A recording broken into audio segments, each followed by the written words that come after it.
जय माँ बगलामुखी। आप सभी भक्तजनों को माई के गुप्त नवरात्रों की हार्दिक शुभकामनाएं। मैं ये वीडियो बनाने का पर्पज़ ये है कि मेरे पास बहुत से लोग आते हैं जो भिन्न भिन्न प्रकार के कष्टों से दुखी हैं। किसी का व्यापार नहीं चल रहा, कोई नौकरी में परेशान है, किसी को के घर से रोग नहीं निकल रहा है, कोई करे कराए का, तंत्र का, इन चीज़ों का शिकार हो रहा है। हज़ारों तरह की समस्याएं हैं। आज मैं आपको हज़ारों तरह की समस्याओं का एक सॉल्यूशन बताऊंगा। जो व्यक्ति दीक्षित नहीं है, माँ बगलामुखी की दीक्षा नहीं ली हुई है, वो भी माँ बगलामुखी के नवरात्रे कर सकते हैं, माँ का पूजन आराधन कर सकते हैं और अपने कष्टों को दूर कर सकते हैं। आषाढ़ माह में गुप्त नवरात्रि 26 जून 2025 से शुरू होने वाली है और ये 4 जुलाई 2025 को समाप्त होगी। 5 जुलाई को दशमी है।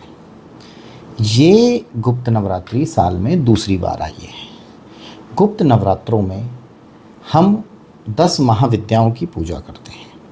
अब इस समय पर तांत्रिक, वैदिक और गूढ़ साधनाएं की जाती हैं और सिद्धियां प्राप्त की जाती हैं। गुप्त नवरात्रों के दौरान लोग देवी के अलग अलग नामों को जप करते हैं, मंत्र करते हैं, दुर्गा सप्तशती का पाठ करते हैं, दुर्गा महात्म पढ़ते हैं, श्रीमद् देवी भागवत जैसे धार्मिक ग्रंथों का पाठ करते हैं और उनकी सभी परेशानियां दूर होती हैं। इस समय के लिए मैं आपको कुछ चीज़ें बताऊंगा। जो भी व्यक्ति इस समय पर अपने जीवन के कष्टों को दूर करना चाहते हैं, वो एग्जैक्ट 40 दिन पहले 27 मई 2025 से पूजन आराधन शुरू करें। पूजन आराधन माँ का निशित काल में करें, रात्रि 10:30 बजे से और 1 बजे तक। जो व्यक्ति 27 मई से नहीं कर सकते, जिनको लगता है कि 40 दिन का बहुत लंबा टाइम पीरियड है, वो 9 दिन गुप्त नवरात्रों में माँ का पूजन आराधन करें। इस समय पर अपनी मनोकामना माँ के समक्ष रखें और माँ बगलामुखी चालीसा का पाठ करें। अब वो माँ बगलामुखी चालीसा के साथ साथ माँ बगला अष्टोत्तर शतनाम का पाठ भी कर सकता है। माँ बगला अष्टोत्तर शतनाम पाठ रुद्रामल वाला करें। अब जो माँ बगला अष्टोत्तर शतनाम रुद्रामल वाला है, उसके साधक 9 पाठ, साधक उसके 18 पाठ या साधक उसके 30 पाठ प्रतिदिन करे। हो सके कोई बहुत ही अच्छे तरीके से करना चाहता है तो वो प्रतिदिन 108 पाठ भी कर सकता है।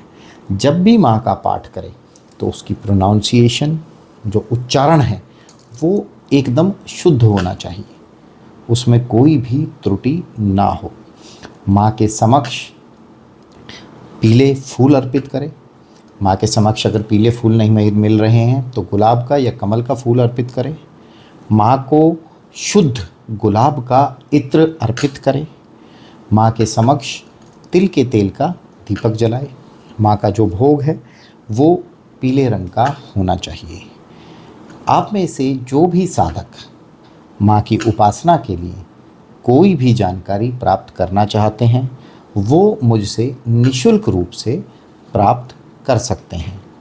निःशुल्क रूप से जानकारी प्राप्त करने के लिए मुझे मेरे कॉलिंग आवर्स में कॉल करें, जो कि प्रतिदिन 7 बजे से और 8 बजे तक सायंकाल में होते हैं, शाम को, सोमवार से शुक्रवार। तो इस समय पर आप मुझसे निःशुल्क रूप से कोई भी जानकारी ले सकते हैं।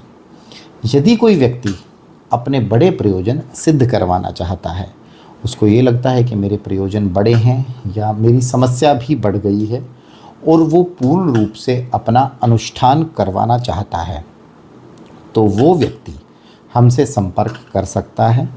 प्रत्येक वर्ष की भांति इस गुप्त नवरात्रि में भी हम माँ का पूजन अनुष्ठान करेंगे, जिसकी पूर्ण आहुति महायज्ञ दशमी के दिन होगा, जो कि 5 जुलाई 2025 को है। माँ बगलामुखी आप सब भक्तों पर अपनी कृपा बरसाए, आपके सभी कष्ट दूर हों। इसी शुभकामना के साथ जय माँ पीताम्बरा शरणम।